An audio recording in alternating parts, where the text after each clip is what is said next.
I'm not an atheist anymore, because I don't look at the world that way anymore. I'm not a materialist anymore. I don't think the world's made out of matter. I think it's made out of what matters. It's made out of meaning. Look at it from the perspective of modern brain science. What we orient towards unconsciously, which means what captures our attention, is meaning, and it captures our attention before we know what it is.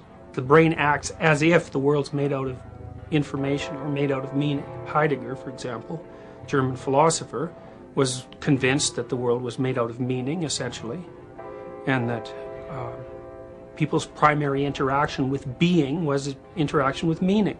And that isn't what modern people think, because they're deeply materialistic. If you go back 400 years or 500 years and you look at what people meant when they said matter, which is what things are made out of, what they thought matter was isn't like what we think it is. It wasn't like this material stuff, sort of like dirt, that everything was made out of. It was much more complicated than that. The problem with the standard view of matter is that it doesn't really deal with the fact that matter comes in arrays and in patterns.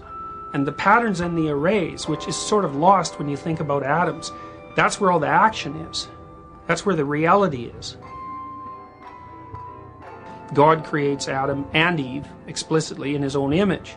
There's a variety of interpretations about the first being that God created. So there's a tradition in medieval Christianity and Judaism as well that the first man was hermaphroditic, and male and female together, and then separated into two separate entities, which then were forever looking to be rejoined.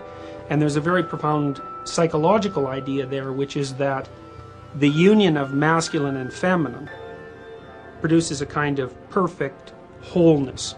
And you can think about that as being expressed biologically, given that males need females and masculine needs feminine. But you can also think about it as different aspects of the psyche, or between people, or different aspects of the psyche within people.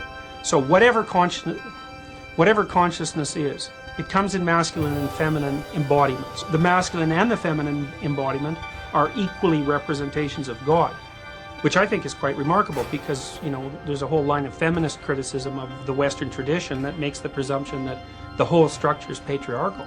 And I don't think that's true.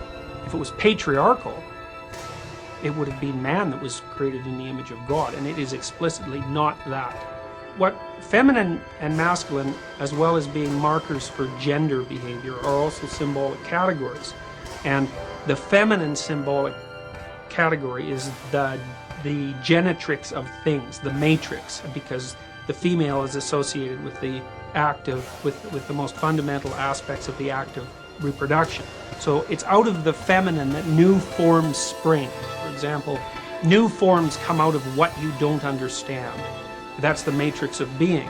And new biological forms come out of a feminine substrate. That's female creatures. And so the masculine aspect is more seminal in the symbolic sense of that. The seminal idea is the instigator, so to speak. And it also stands in mythology for a kind of logical clarity and cutting, whereas the feminine stands for more like something that's whole and undifferentiated.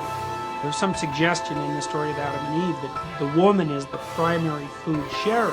And I think that's associated in some way with her ability to make Adam self-conscious, which is exactly what she does. She offers him something that makes him self-conscious, and she becomes self-conscious also as a consequence. I mean, women make men self-conscious.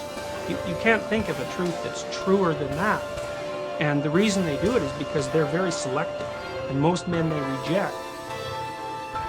So God comes up and he's looking for Adam because he's used to wandering around with him. And Adam's hiding behind a bush, which says something about Adam's level of intelligence first, because, you know, God can see through bushes. But it also says something about his level of self-consciousness, because what it means is that when Adam becomes self-conscious, he no longer believes that the fact that he was made in the image of God is sufficient to give him stature. And so God says, well, who told you you were naked? And this is really Adam's fall, I think. He says it was the woman. He blames her, which is really pathological. The woman you gave me, it was her fault. Yeah, she made you self-conscious. Well, hooray, you know, you woke up. There's something to be said for that. Now, women torture men into being awake, and I don't suppose that's always received with gratitude. John Milton, he wrote Paradise Lost for two reasons. And one was to justify the ways of God to man. And the second rationale for his writing was to codify mythologies, stories that were in some ways peripheral to canonical Christianity into a single coherent narrative. Here's a question he tried to answer, which was, well, if God was all-knowing, why would he set Adam and Eve up to fall? And Milton has a very sophisticated answer to that, and it is that people truly have free will. And even if God knew that they were going to fall, there was nothing he could do to stop that except deny them free will. And free will is so valuable that that denial was not going to happen. Dostoevsky points out that freedom happens to be very important to people, and even arbitrary freedom. Like, people want the freedom to go to hell in a handbasket, even. They don't want constraints. They're willing to put up with a lot to have their freedom. And God's judgment is something like, freedom is better than safety. The snake in the Garden of Eden is a really interesting character.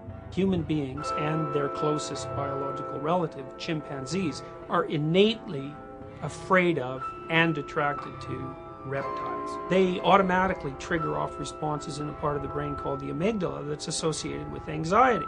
And I think the evolutionary reason for this is that mammals and reptiles have been at war, in a sense, over ecological turf for something between 60 million and 200 million years. Reptilian features, which are cold-blooded, piercing-eyed, toothed, lurking, nocturnal, out there, out in the unknown, out where chaos is. The snake is representative of the unknown, in a sense, and it's an ambivalent feature, and you see that even in its use in mythology, because, for example, the dragon in Western culture is a negative feature, but in Chinese culture it's a positive feature. And so the unknown is like that, it's positive and negative. The snake in the Garden of Eden is representative of all those things that lurk when you think you know what you're doing. And when you think you know what you're doing, you've carved out this little Eden, this little paradise in which you're operating. But there's always something that's lurking, and that's all the things you're not paying attention to. Well, that's the snake. And when that snake pops up, we're wired. If a little snake pops out, we might want to run away from it. But like, we're curious about that. We're going to go over there and investigate it right away. Now, when chimps come across a python in the forest, they have a specific cry. It's called a snake rab. And the chimps who don't like snakes, they don't run from it. They back off, and then they watch the thing. They cannot tear their eyes away from it. And some of them will stand there and look at it for 10 minutes. Other individuals will stand there for hours watching the snake. The unknown is fascinating. We can't look away from it. We have to encounter it, even if it's terrifying. It's partly why teenagers like horror movies. They're driven to look at the snake. They're driven to interact with the snake. In Genesis, of course, interacting with the snake means the end of paradise. Just like it does in life, there are ideas that the serpent in the Garden of Eden was Satan and trying to destroy God's handiwork. People often look back in their lives and they say, well, I got knocked out of my little paradise by, this particular event. But looking back on it really made me grow up. It really made me mature. Whatever it is that's the serpent in the Garden of Eden certainly plays that role. It's a catalyst. Much of what's unknown is redemptive. Much of what's unknown gives life savor. It provides the kind of excitement that justifies suffering. The injunction behind religious thought, fundamentally, is that you should live your life in such a way that the suffering it has to contain, because you're confined and vulnerable, is justified. The profane world exists because paradise always falls apart.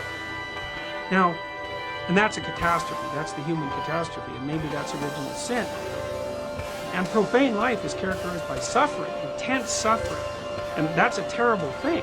I mean, it's so terrible that the first two people to really inhabit the profane world, Cain and Abel, Cain is so disturbed by the nature of the world that he turns into a revengeful, homicidal, resentful, fascist authoritarian, and the father of war. Well, that's how bad That's how bad profane existence can be. But if you keep going in the same direction, you can get so conscious that the profane conditions of being are no longer tragic. They're acceptable. But you have to live well enough so that the suffering is worth it. If you took advantage of every opportunity you had, if you crawled through every window that was open to you, if you lived as perfectly as you could, your life would be justifiable on its own terms, despite its suffering and despite the tragedy in the world. That's why Kierkegaard said that people are redeemed one by one and not in groups. You know, it's an individual project.